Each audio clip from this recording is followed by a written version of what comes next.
제사의 종류에는 번제, 속죄제, 속건제, 화목제, 소제가 있습니다. 5가지의 제사가 있는데 4가지는 동물의 피로 드리는 제사인데 소제는 피의 제사가 아닌 곡물의 제사입니다. 소제는 자원하는 마음으로 자발적으로 드리는 제사입니다. 반면에 속죄제나 속건제는 의무적으로 드려야 하는 제사임을 기억하셔야 됩니다. 자, 곡물을 아랫사람이 윗사람에게 드릴 때에 높은 사람에게 호의를 얻기 위하여 드리는 예물입니다. 소제는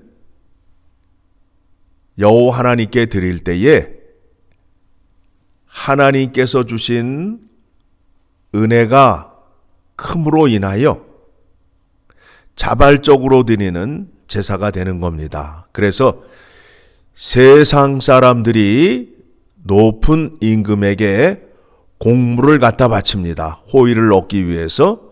그런데 우리가 성경에서 배우고 있는 소제는 그러한 의미를 갖고 있는 것이 아니라 하나님께서 은혜를 베풀어 주신 거에 감사한 마음으로 자발적으로 나아가 제사를 드리는 겁니다. 그런데 곡물 제사에 반드시 뭘 치라고요? 소금을 치라고 말씀하고 있어요. 소금을 치라는 거예요. 그러면 소금은 불변성의 상징이잖아요. 소금이 변하는 거 보셨어요? 오랜 시간이 지나도 소금이 짠맛을 갖고 있고 또 다른 곳으로 옮겨간다 할지라도 그 맛이 변하지 않아요. 내가 여호와 하나님께 감사한 마음으로 자발적으로 소제를 드릴 때에 거기에 소금을 치라. 무슨 얘기예요? 내가 드리는 이 제사가 하나님 앞에서 변치 않는 그와 같은 마음을 갖게 하여 주시옵소서. 또한 소금을 누가 치라고 명령을 하였지요? 여호와 하나님께서. 그러면 내가 너에게 약속한 것을 변치 않으리라. 소금 언약을 맺었다 함은 하나님과 택한 백성 간에 있어서 변치 않으시는 하나님의 은혜, 늘 동일하신 하나님의 은혜를 생각하여야 함을 기억하셔야 됩니다. 그렇게 되면 소금 언약을 확인하게 되면 하나님은 나에게 약속하신 것을 바꾸시거나 변치 않으심으로 인하여 내가 삶을 살아가는 데 있어서 기쁨을 얻을 수 있고 든든하고 담대한 마음으로 믿음 생활을 할 수 있게 된다라는 겁니다. 그래서 성전 안에 소금을 비치하는 방을 두기도 하였습니다. 자, 여러분, 예수님께서 우리에게 말씀하시기를 마태복음 5장 13절을 가게 되면 뭐라고 되어 있습니까? 너희는 세상의 소금이니 소금이 만일 그 맛을 잃으면 무엇으로 짜게 하리요? 후에는 아무 쓸데 없어 다만 밖에 버려져 사람에게 밟힐 뿐이라. 세상에서 소금이래요. 누가요? 우리가 하나님과 어떤 언약을 맺었죠? 소금 언약을 맺음으로 인하여 하나님의 그 영원하신 말씀, 진리의 말씀을 지키며 살기로 약속을 하였잖아요. 그러면 하나님 앞에서 맺은 그 언약을 세상 앞에서 드러내라는 거예요. 그래서 우리는 세상에 나아가 세상의 가치를 갖고 사는 것이 아니라 하나님의 뜻으로 삶을 살아가는 사람들입니다. 세상의 가치는 욕심이 많고 권력을 가진 자가 많이 갖고 복을 받는 구조이지만 하나님 나라의 구조는 주는 자가 받는 자보다 복되도다라는 하나님의 뜻을 따르며 사람들이 모인 곳이에요. 그래서 교회 안에는 이기적인 마음을 가진 사람들이 모이는 것이 아니라 이타적인 마음을 가진 사람들, 내 이웃이 중심이 되어 그 사람의 필요함을 채워줄 수 있는 사람들이 모인 곳이 바로 교회인 것입니다. 그러한 사람들이 하나님의 자녀가 되는 겁니다. 이렇게 사셔야 마지막 날에 하나님의 심판대에 섰을 때에, 즉 양과 염소가 구분되었을 때 양들에게 준 상급이 있잖아요. 창세전에 예비된 하나님의 나라를 상속받으라. 그러면서 거기에서 그 사람들이 행한 일들이 뭐예요? 배고픈 자에게 먹을 것을 주고, 목마른 자에게 물을 주고, 헐벗은 자에게 옷을 입혀주고, 그 다음에 지나가는 나그네를 영접하고, 그 다음에 또 뭐가 있어요? 병든 자를 병문안 가보고, 옥에 갇힌 자를 돌보는 그와 같은 일을 한 자에게 그 상급을 주었잖아요. 우리는 그와 같은 마음으로, 그런 정신으로 살아가야 된다라는 겁니다. 여러분, 하나님의 계명과 하나님의 뜻을 이루기 위해서는 반드시 우리에게 필요한 것이 무엇이냐 하면 사랑이에요.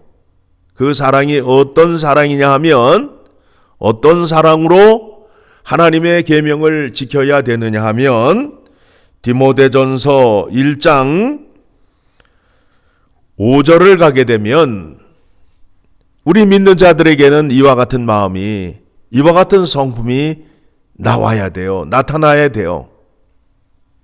자, 디모데전서 1장 5절의 말씀 보니까 같이 읽습니다.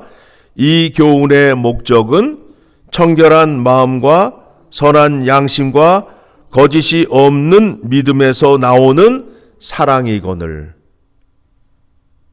사랑에 특성이 있는데 그 특성이 어떤 것이냐 하면 청결한 마음에서 선한 양심과 거짓이 없는 믿음에서 나오는 사랑이라는 거예요.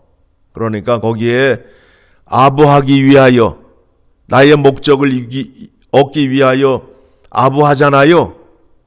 내 속과는 다른 겉모양을 드러내는 모습, 그런 모습으로 사랑을 하시면 안 된다라는 거예요. 늘 겉과 속이 같은 사람이 되어야 된다라는 거지요.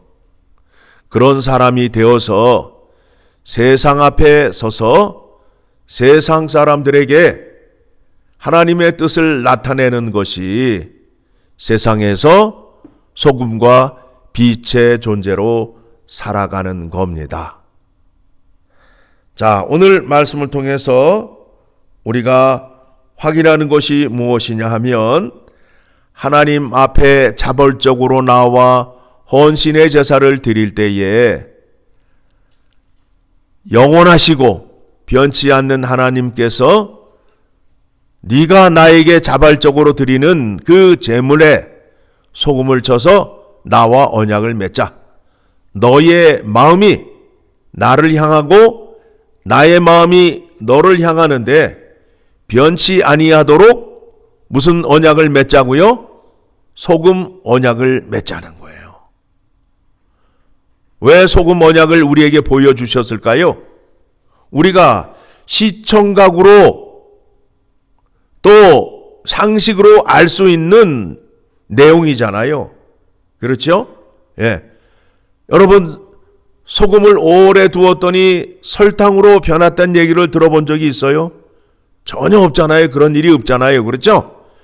변치 않으시는 하나님을 소개하기 위하여 소금 언약을 등장시켜서 우리를 설득시키고 우리를 이해시켜서 우리의 믿음이 흔들리지 않고 하나님의 말씀을 붙잡고 살아나갈 수 있도록 말씀하고 계심을 여러분이 기억하셔야 됩니다. 그 약속을 누가 하셨다고요? 여호와 하나님께서 하셨습니다. 그러니 약속의 말씀 붙들고 사실 때에 하나님의 큰 복이 임할 수밖에 없습니다. 왜 첫 공물을 하나님께 드리라고요? 이 세상을 주관하시고 이 땅에 있는 모든 공물을 누가 주관하시기 때문에 여호와 하나님께서 주관하시기 때문에 그것을 인정하는 자만이 첫 이삭을 여호와 하나님께 드릴 수 있는 겁니다. 그래서 하나님을 사랑하고 하나님께 헌신할 수 있는 자는 하나님의 은혜를 먼저 받고 경험한 자만이 드릴 수 있고 믿을 수 있는 자리로 나아가게 되는 겁니다. 그래서 오늘도 우리의 삶 가운데에 여러 가지 일들이 일어날 거예요. 그런데 그 가운데에 하나님의 능력이 함께함으로 인하여 우리 앞에 막혀있던 장벽과 여러 가지 어려운 일들이 하나님께서 함께해 주심으로 인하여 다 해결될 수 있음을 보여주는 거예요. 그래서 날마다 우리의 믿음이 더 강해질 수밖에 없는 것이 그 약속의 말씀을 우리의 삶 속에서 체험을 하고 경험을 함으로 인하여 흔들리지 않는 자리로 나아가게 된다라는 거예요. 내가 경험한 것에 대해서는 절대 흔들리지 않잖아요. 그렇죠? 예. 소금을 먹어보기 전에는 짜다라고 인정할 수 없지만 내가 소금을 먹어본 후에는 소금은 짜다라고 주장하고 인정하고 믿을 수밖에 없듯이 우리에게 하나님의 은혜를 주심으로 인하여 체험케 하심으로 인하여 흔들리지 않게 하기 위하여 우리를 때때로 고난과 환난 속으로 넣음을 기억하시고 고난과 환난이 왔을 때에 흔들리지 말고 모든 고난을 이기신 예수 그리스도를 붙잡으시고 기도하시며 그의 가르침을 따라 행하는 여러분이 되시기를 간절히 소망합니다.